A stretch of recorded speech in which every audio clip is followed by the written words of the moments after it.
and this generous hosting. Thank you, Rick, Joanna, Jeff, for cultivating this for the past, for the coming 8 year, Earth 8th year. These spaces are important. They're important to me. It's important for me to come together with others. And just like you said, I can sit and hone my practice by myself, but there's something that happens when we come together. So thank you for the efforts.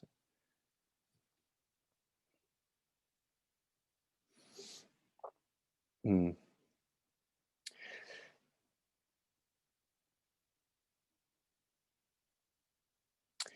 So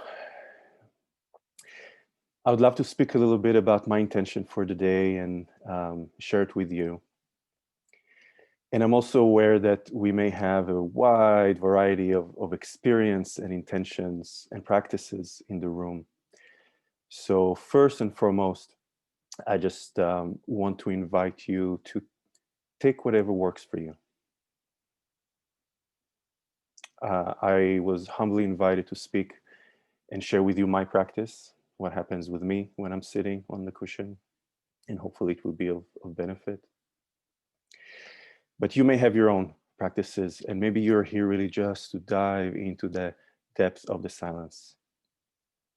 So I invite you to do that, do whatever is useful to you to connect with that is most meaningful to you.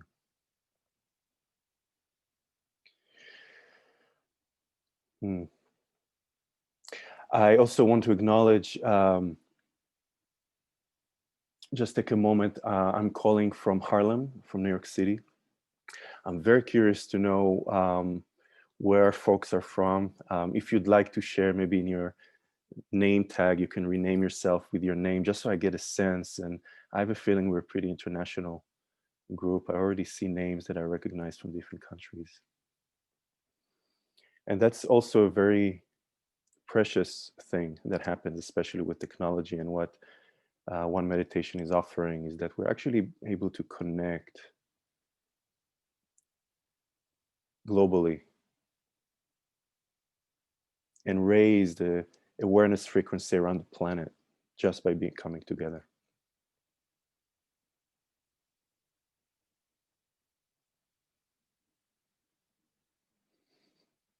As I'm speaking, I'm going to slow down my speaking, and I'm going to introduce myself into the day and into the portal of the silence that we'll be sharing.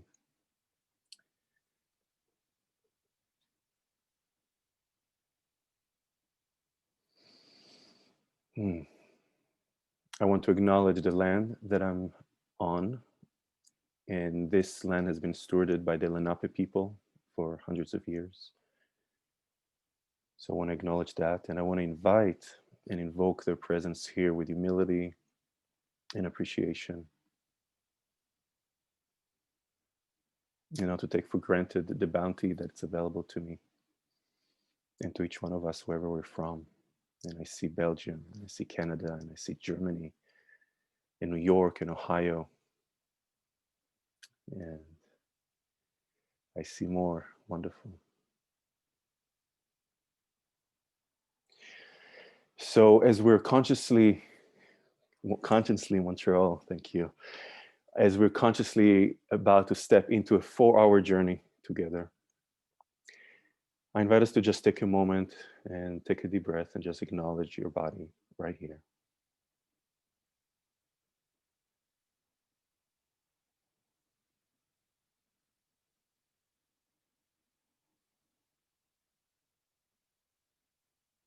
And this body would be both our refuge, our base camp,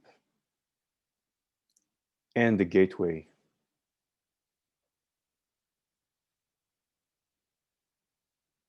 through the portal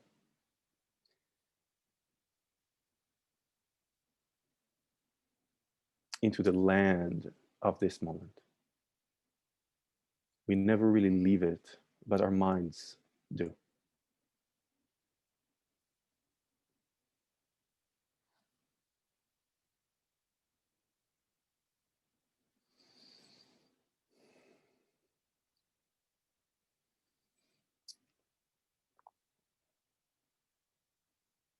And I want to invite you to close your eyes and maybe invoke anything or anyone that you'd like to have their presence with you for the next 4 hours, whether those are teachers or mentors,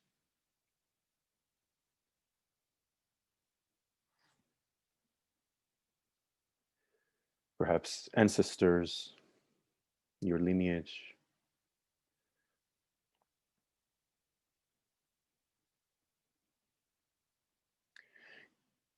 And if perhaps nothing comes up and you don't really know who to invoke, just invoke the energy of yearning for that.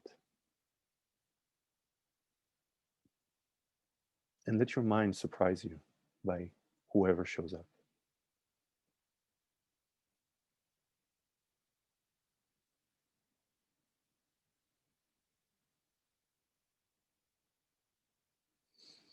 In the same way that we're gathering here and we're in the presence of one another, we're also in the presence of infinite, infinite, infinite relationalities, cause and effect, choices of other people, and the natural flow of the universe.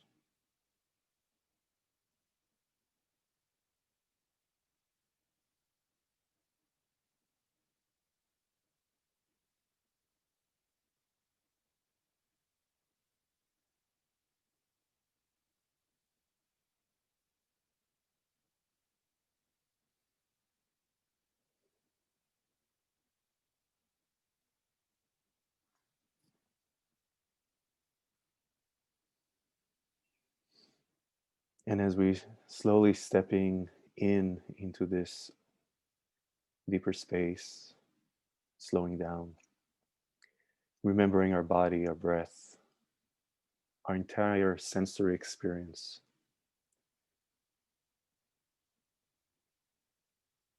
I invite you to come back to it at any point. If my own speech gets confusing or maybe exciting, all of this is the realm of practice.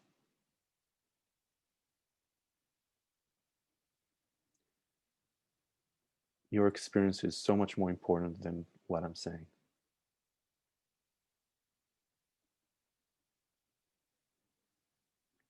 I, on this side of the screen, am doing the same. I'm entering a careful tracking of my own body and my own heart and my own mind as I'm speaking.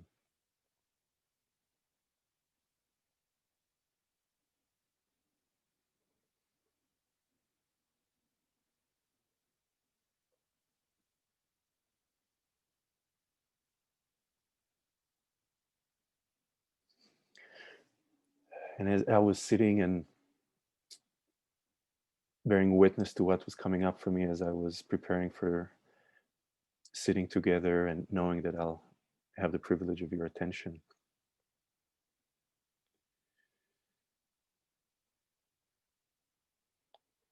recognizing that we're a few days away from a, an important socio-political event, at least in the United States, in terms of changing leadership. I'm also aware that we're almost a year into a very challenging year of pandemic, of social unrest, of great losses, great challenges.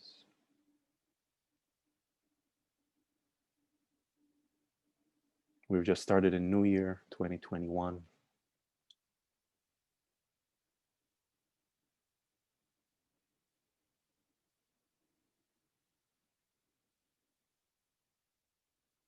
And we're holding a lot. I'm holding a lot.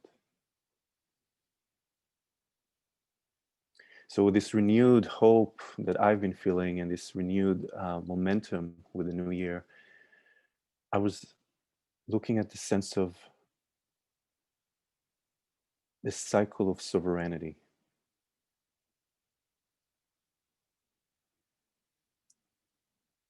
Sovereignty in terms of agency, of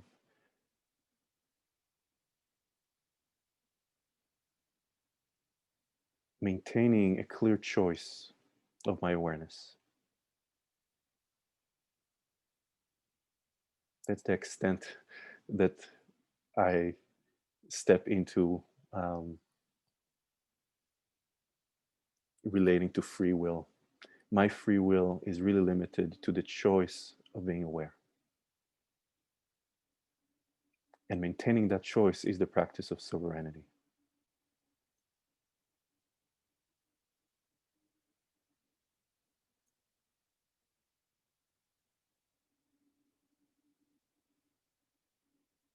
I have a human psyche. I have aspects of trauma in my body and my mind. And I can only imagine that many of us do. And reclaiming my sovereignty and our sovereignty over our hearts and our bodies and our minds is such an important part in growth, in opening our hearts.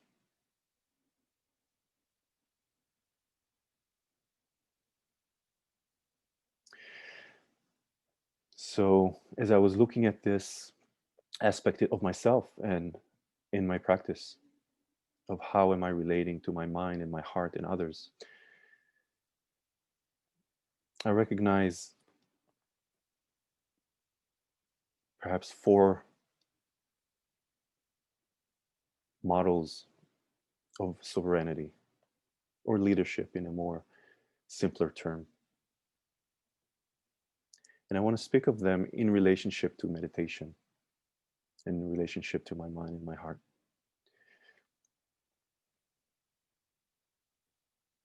And I'll draw some examples from different faiths, and Manona expressed my relationship with Zen Buddhism and Judaism. I want to be mindful how I speak of these different faiths. I am of Jewish ancestry, of blood lineage.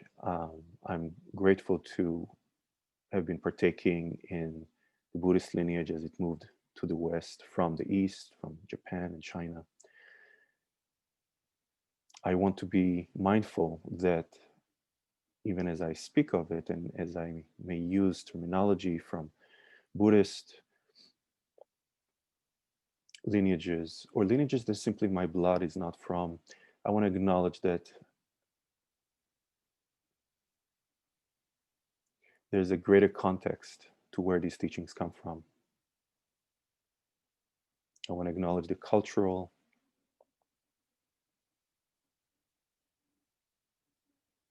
ancestral aspects of these teachings that I don't have access to. I don't know what it's like to grow up with Buddhist lullabies. So I just want to be aware and mindful as I speak of these amazing teachings.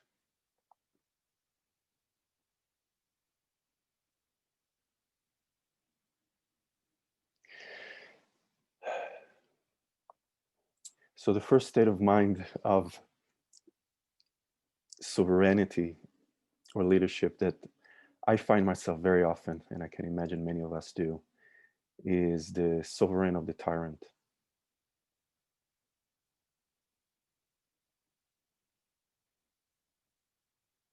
In the Hebrew structure, in the Hebrew stories, it personifies in Pharaoh, this just very strong-willed ruler that even has the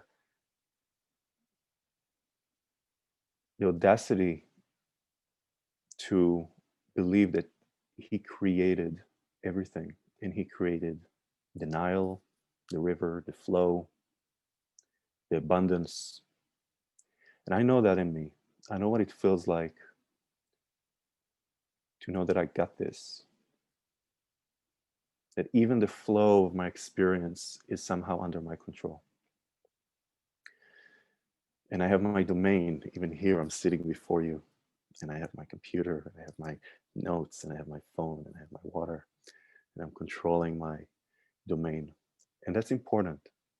There are ways we need to orient in the world.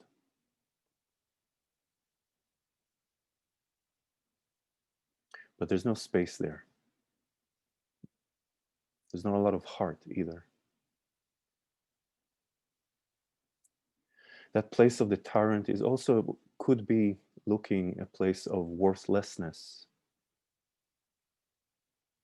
where the state of mind that is somehow dominating, well, it's simply a dominating state of mind, where this is how things are.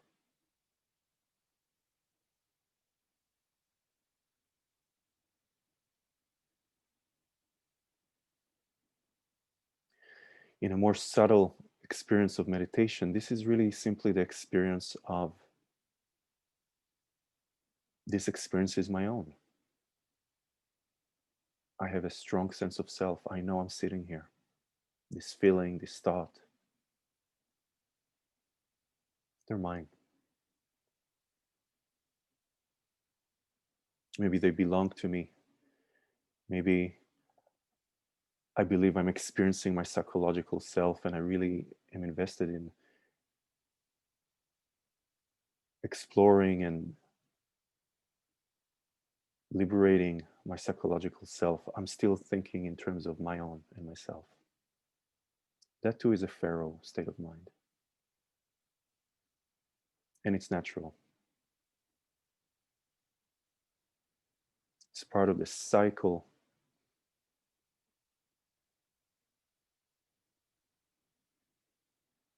And what I'll refer to today is the cycle of inauguration. This is where I begin each moment of self awareness.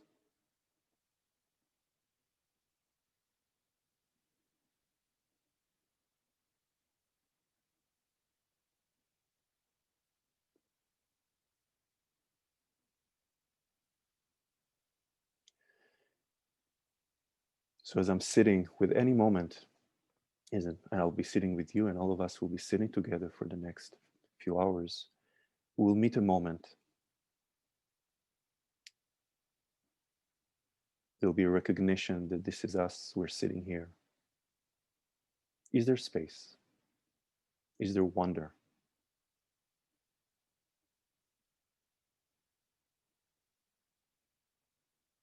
And that wonder is personified in another model of a ruler, and it comes from China, Emperor Wu.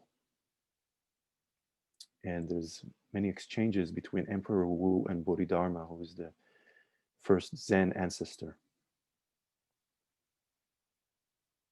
And in the Blue Cliff record, there's a koan that speaks about this Emperor Wu, who has been a powerful, rich, and also benevolent ruler over China. And he hears that this sage has just come from India, this sage that has some kind of a penetrating wisdom. And he wants to suss him out. So he calls him over. And he tells him, I've built all of these temples. I've exerted all of my power. He's aware of his pharaohness, but he's saying, I've used all of my power for practice,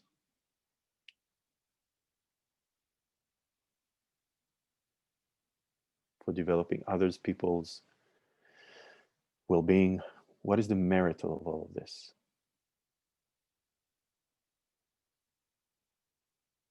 And Bodhidharma is known for his um, fearlessness and fierceness. And his answer is very simple. He says, no merit at all. No merit.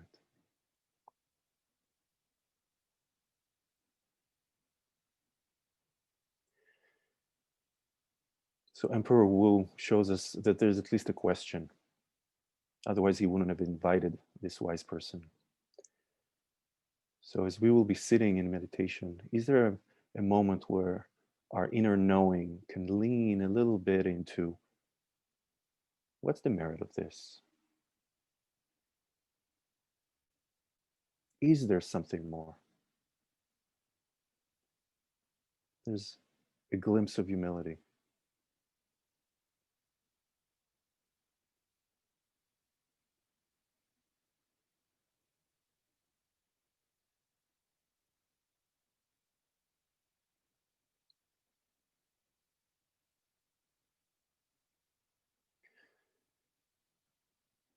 This answer from Bodhidharma, no merit,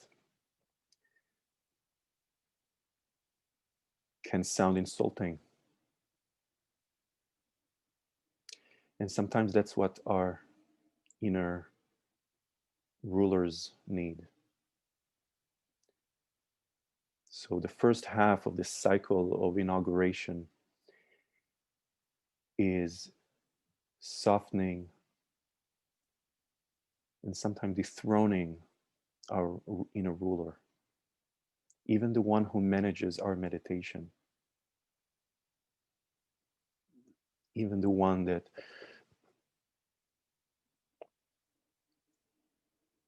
gauges our breath, or the one that labels our thoughts. There's a merit to that up to a point.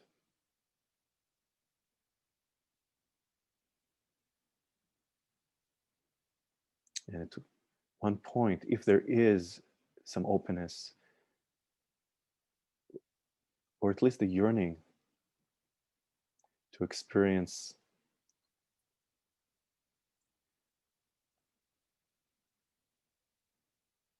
a different kind of domain and a different kind of relationship with this domain.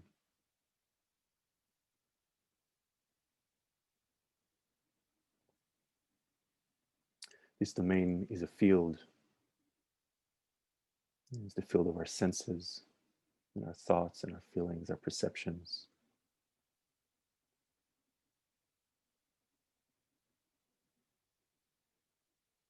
And at the zenith of that cycle of inauguration, there's no word to call things.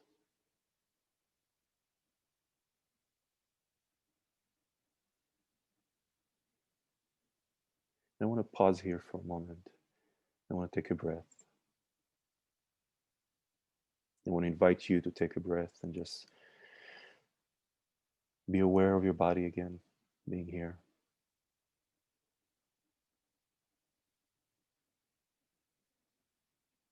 Noticing your state of mind as it's been listening.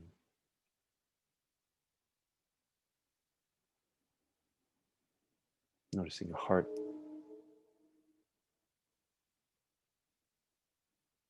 It's open, contracted. What are the senses, perceptions? What are you hearing?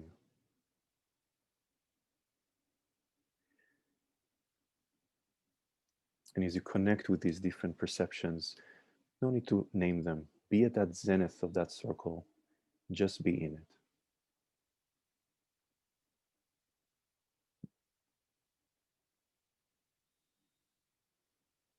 Noticing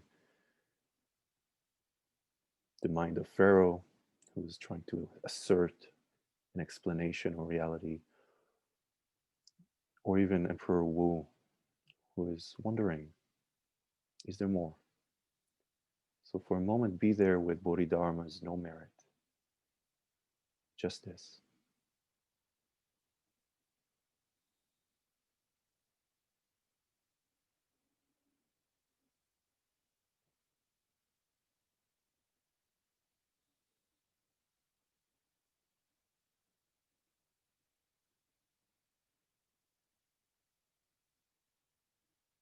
This is the field that the Sufi master Rumi speaks about, beyond right doing and wrong doing. And this is where we meet, because there's no I or you in there, because we're not calling things things.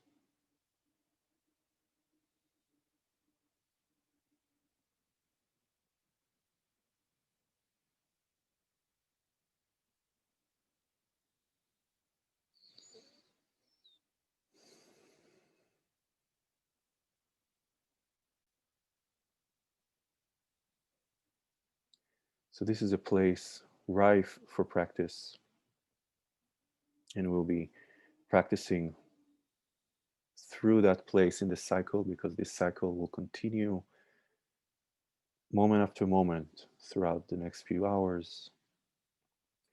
So it's important to recognize it and recognize its intensification while it's there, and then as it falls away. So there's a turning point. Some point within this spaciousness, our mind will kick in again.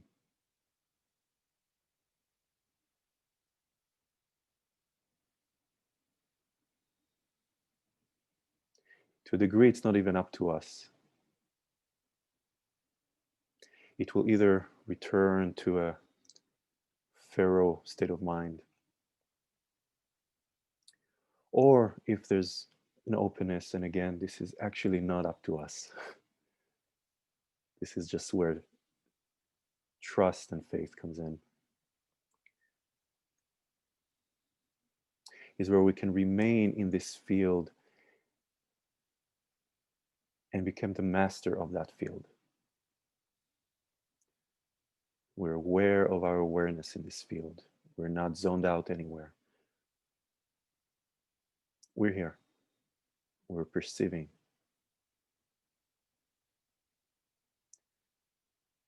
But it's a different kind of perception of things. Maybe there's more spaciousness or even just a sense of relief. It doesn't need to be too out there.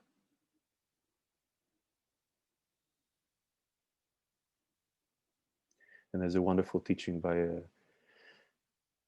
Jewish master named Rabbi Nachman, who talks about being the master of the field and just walking in this field, and everything you see is just flowers. And sometimes there will be what he refers to as some kind of lost souls at the perimeter of the field. And as the master of the field that is now not ruling with force and is led through its humility, inviting them into that field of flowers. So as we will be sitting and we'll be seeing different parts of ourselves,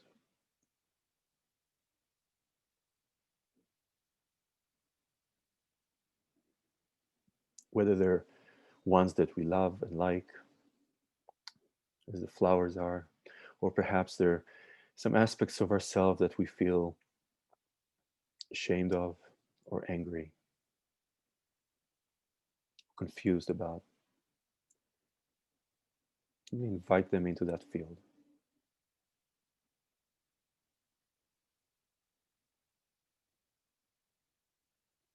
The ground of this field is our body and our breath.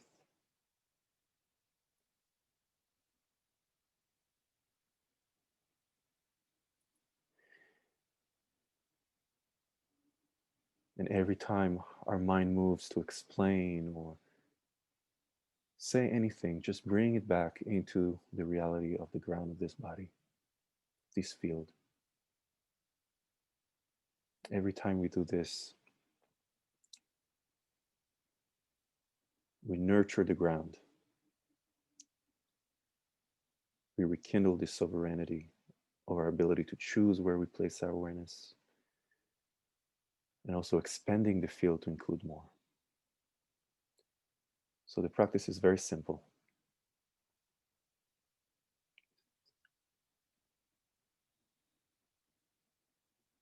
As you see your mind moves, you bring it back to your breath and your body, releasing the thought that is related to a feeling or an experience. Just letting that thought go back into the ground. We're not dismissing anything. We're not negating anything.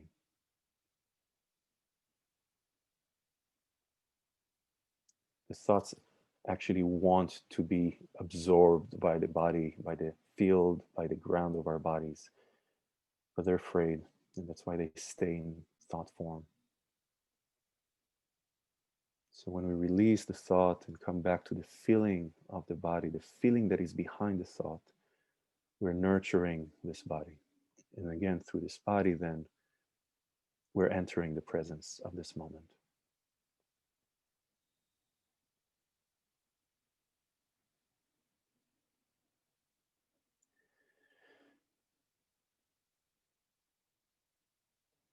I'm taking a breath with you right there.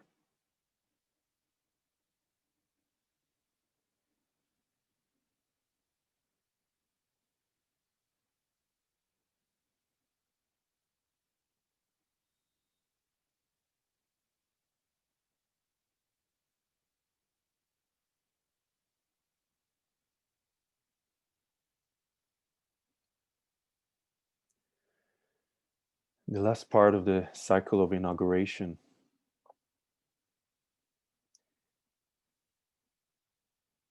is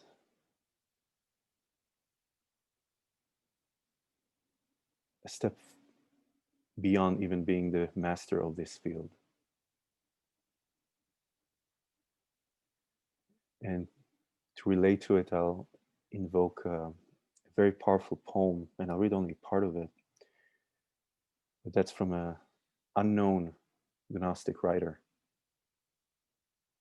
that was found in Nag Hammadi in Egypt. And it's attributed to either agnostic, possibly an Isis acolyte, with possibly some Hebrew roots there. And it's called the Thunder Perfect Mind.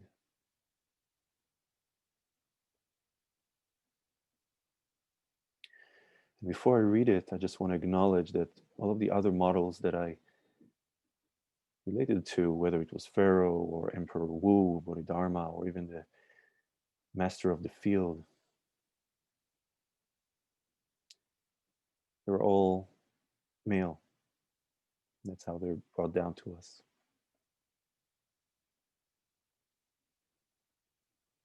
Hmm. I wanted to just acknowledge that my experience of this master of the field was so much my experience with my teacher Bernie. And I could really feel how he would collect the souls and the flowers in this kind of grandfatherly way. So I just want to invoke him and his presence here with us.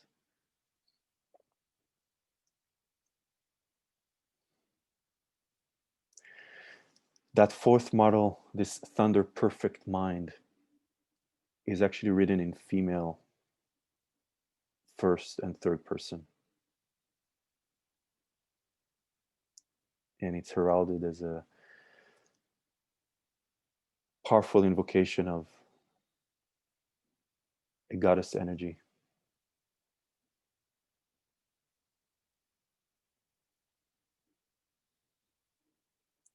And it's so perfect and so thunderous that it includes all of this. It includes the master, the flower, the souls, the field, Pharaoh, the Nile. It includes power. It includes powerlessness.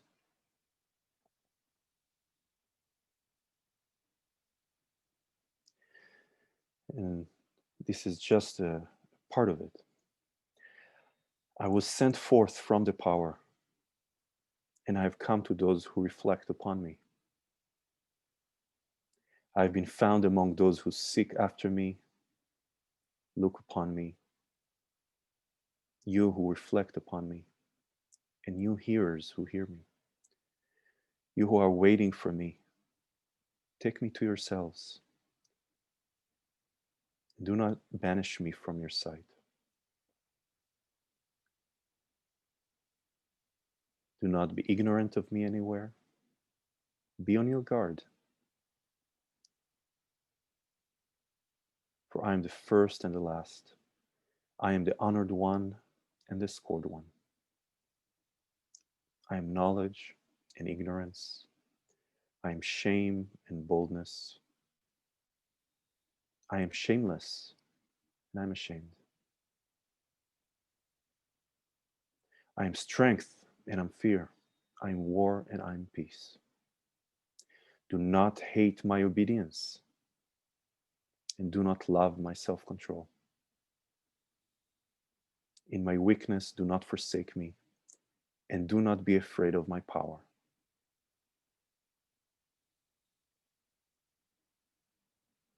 I'll repeat that and take that in and say that personally to yourself.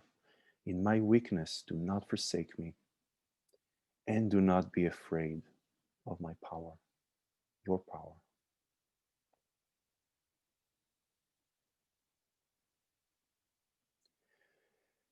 I am the silence that is incomprehensible, and the idea whose remembrance is frequent. I am the voice whose sound is manifold, and the word whose appearance is multiple. I am the utterance of my name.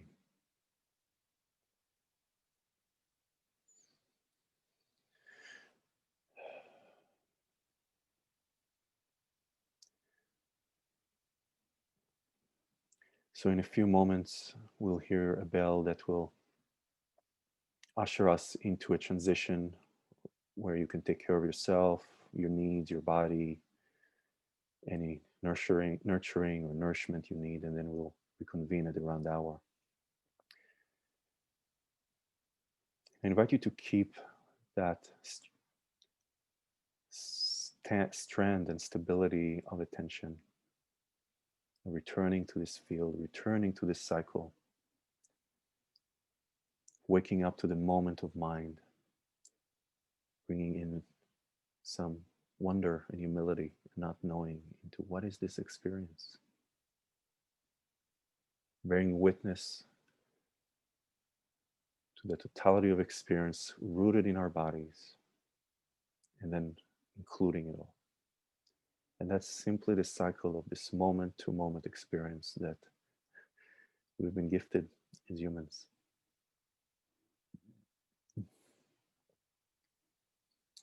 And I wanted to call this the cycle of inauguration, both because we're facing an important inauguration politically, globally, but each moment we have a choice to inaugurate ourselves, to welcome wise, compassionate leader that is in us.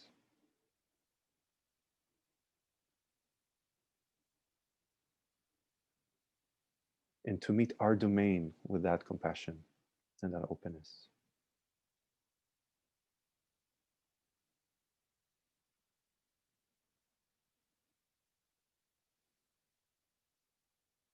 And if you'll be staying with us for the next 3 or more hours, welcome. The fourth hour will be a bit shorter in meditation, and about halfway through, we'll open it up for some individual sharings in presence with one another, guided, and just bring this to a close. So that is our plan for the rest of our day. So I invite you to stay as long as you want. And again, I'm thanking all of our organizers for bringing us together.